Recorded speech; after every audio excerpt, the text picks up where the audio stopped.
baay'ee tapha murteessaadha kan ture.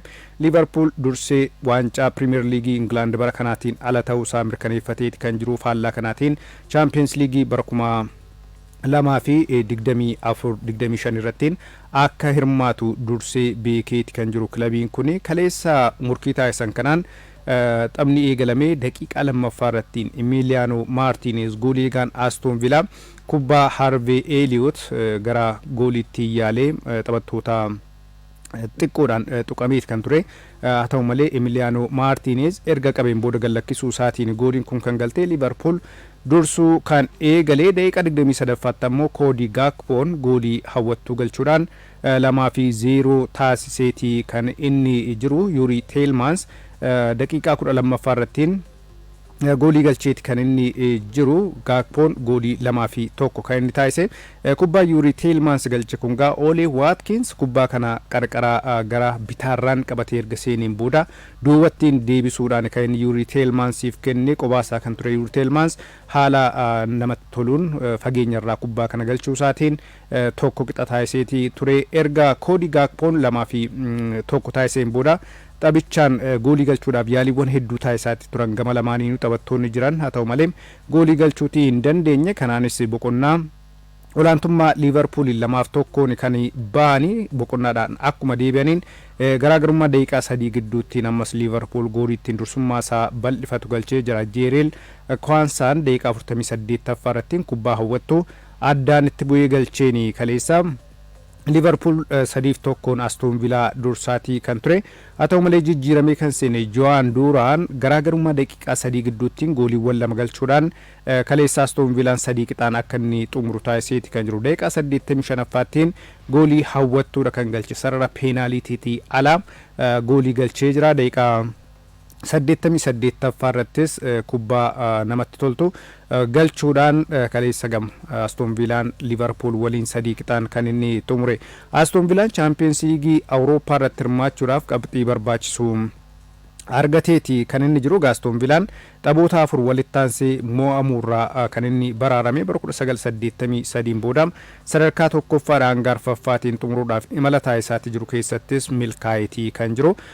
Har'a Manchester Cityin Tottenhamiin mo'annaan carraasaa ni mirkaneeffata. Kanaalattiin Tottenham har'a injifatees tapha xumuraatiin Sheffield United kan mo'atu illee yoo ta'e Aston Villaan tapha xumuraatiin Crystal Palace waliin qixa kan ba'u taanaan Champions League Awurooppaa bara dhufuu irratti hirmaachuu isaanii mirkaneeffata. Sababni isaas goolii qulqulluu 8tiin garaagarummaa Tottenham waliin qaba Aston Villaanii. Kanaafuu tapha xumuraatiin qixallee bahuun kilaboota kanneen keessaa Aston Villaadhaaf carraasaa kan bal'isu ni ta'a. Unai Emery'n erga bara 2020tiin bakka Steven Gerrard bu'uudhaan kilabicha leenjisuu eegalanii jijjiirama olaanaa fidaniiti kan jiranu. Conference League Awurooppaatiin hanga walakkaa xumuraattiin deemanii jiru. Hirmaannaa Champions League Awurooppaa kilabichi seenaa isaa keessatti yeroo sadaffaadhaaf akka inni argatuuf qarqararras gahaniiti kan isaan jiran. Taphoota har'aatti naa darbu. Har'a Tottenham Hotspur sa'aatii 4 eegaluudhaan dirree isaa irratti Manchester City ni keessummeessa. Tottenham taphataa isaa sarara gidduu kan ta'e Yves Bissouma sababa miidhamaatiin akka dhabeedha kan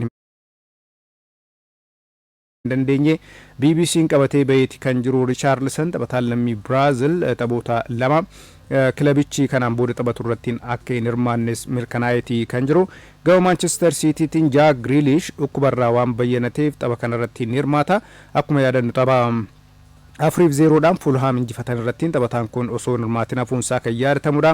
Nathan Ake immoo tapha Fulham irrattiin miidhameeti kan ture. Garuu tapha kanarrattiin akka inni deebi'ee hiriiruudha Pep Guardiolaan kan isaanii dubbatan. Tottenham taphoota Premier League arfan darban dirree ofii irratti Manchester City injifateeti kan jiru.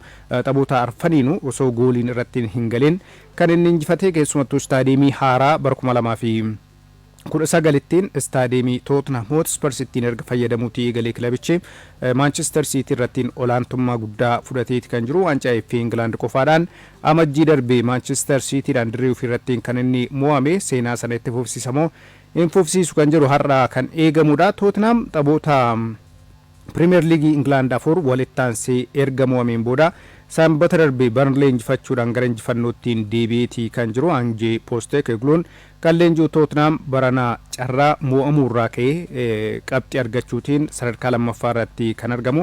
Kana jechuun osoo durfamuu duubaa kaa'uudhaan injifachuudhaan qabxiiwwan 25 walitti qabateetii kan jiru Liverpoolitti naanee sadarkaa lammaffaa irratti kan argamu. Kilabichi erga onkoloolessa bara 2013 Fulhaamin 2023 Fulhaamin 2-0 dhaan mo'ee taphoota Premier League 14 darbaniin osoo gooliin irratti hin galin baheetii hin beeku. Kun ammoo erga bara 2002 2003 taphoota 15f walittaansee osoo gooliin irratti hin galin bahuu dadhabeen as isa olaanaa ta'ee galmaa'eeti kan jiru. Tottenham taphoota baranaatiin gooliiwwan 70 tokko morkattoota isaarratti galchee jira. Bara 2017-18 gooliiwwan 74 galchuudhaan rikeerdiidha kan inni qabateetii jiru, rikeerdii kilabichaati. Bara kana rikeerdii kanallee fooyyessuutii ni danda'a jedhameetii kan eegamaatii jiru. Gama Manchester Citytiin taphoota 2 isaaf hammuunaan kilaba jalqabaa liigichaa waggoota 4f walittaansee moo'e ta'uudhaan seenaa irrattiin kan galmaa'u ni ta'a.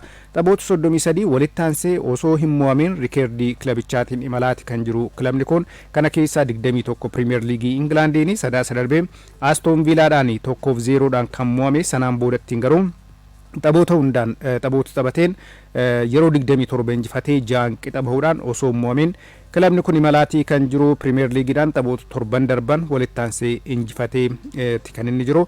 Taphoota 4 dirree ofiin alattiin osoo gooliin irratti hin galin moo'uudhaanis bara 1903tiin rikeerdii galmeessa irra deebi'uudhaaf kan inni morkatu. Taphaarraa irrattiin goolii eegaan Manchester City Ederson Moraes tapha 250ffaasaa Premier Leagueedhaan kilabichaaf kan morkatus ni ta'a. Gara yaada Pep Guardiolaattiin haa darbu. Pep Guardiolaan yeroo iddootti qeeqni irratti ka'u kilabni kun maallaqa olaanaa kilabichi baasuun maqaa horate jechuudhaan namoonni yeroo qeeqanu ni ka'a. Haa ta'u malee Pep Guardiolaan milkaa'inni Manchester City maallaqaan kan ibsamu miti jechuudhaan yaada isaanii kennaniiti kan jiranu. Osoo milkaa'inni maallaqaan ibsame Manchester United waancaawwan jiran hundumayyuu haxaa'ee fudhachuutii danda'a. Chelsea fi Arsenaalis waancaawwan argachuudhaaf carraa qabu ture jechuudhaan kan isaanii dubbatanii. Egaa Manchester Cityin Premier Leagueedhaan taphoota 2 akkasumallee FA Englandiin tapha tokko kan injifatu yoo ta'e bara kana waancaa 2 argachuudhaaf carraa ni qabaata.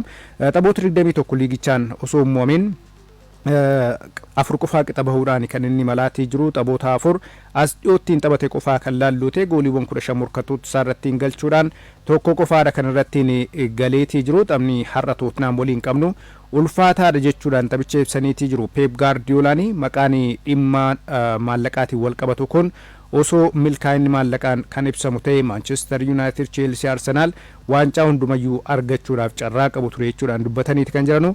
Waggoota 5 darban maallaqa olaanaa nuyi olittiin kan dhangalaasan kilaboota kanneen jechuudhaanis dubbataniiti kan jiran. Osoo milkaa'inni maallaqaan kan bitamu ta'e bara kana Gironaan La Liga Spain irraa Champions League Awurooppaatiif hirmaannaa in argatu ture. Leicester Cityin ammoo bara 2016tiin shaampiyoonii England ta'uudhaan waancaa Premier League Englandiin hin argatu ture jechuudhaan Pep Guardiolaan kilabni isaanii maallaqaan osoo hin taane ga'umsaan as ga'uusaa ragaa dhiyeessaniiti kan isaan jiran. Premier League England kun roobii boruu itti fufuudhaan ni taphatama. Brighton Chelsea waliin sa'a 3:45 irraa eegaluudhaan ni taphata. Manchester United ammoo boruma galgala sa'aatii 4 eegalee Newcastle United waliin kan taphatu. Manchester United sadaasa darbe kaasee ga'umsi irratti argamu baay'ee gadi bu'aa akka ta'edha kan himamaatii jiru. Sadarkaa 8ffaa irratti kan inni argamu. Idaa goolii 4tu kilaba kana irratti jira. Egaa seenaa kilabichaatiin idaa gooliitiin waggaa guutuu xumureetiin beeku Manchester United seenaan sun bara kanarra haaraan galmaa'uutii danda'a jedhameeti kan eegamaati jiru. Seenaa liigichaatiin bara 2014tiin David Moyesin yeroo leenji'aa ture sadarkaa 7ffaadhaan kan inni xumure. Bara kana garuu sadarkaa 7ffaadhaan xumuruun Manchester United ittiin tulluu dhiibuu taatii kan jiru. Qabxiiwwan jiran kan laalloote Newcastle United qabxii 57 kan inni qabu, goolii qulqulluu 22 qaba. Chelsea qabxii 57 goolii qulqulluu 12 kan qabu. Manchester United ammoo qabxii 54 qabaachuudhaan idaa goolii 4 turreera. Kanaafuu taphoota lamaan hafaniin seenaasaa jijjiiramuun jijjiiru kan jiru. jiru ni eegama. Borii galgala Newcastle waliin morkiin inni Old Trafford irratti taasisullee tapha cimaa akka ta'edha kan eegamaati jiru.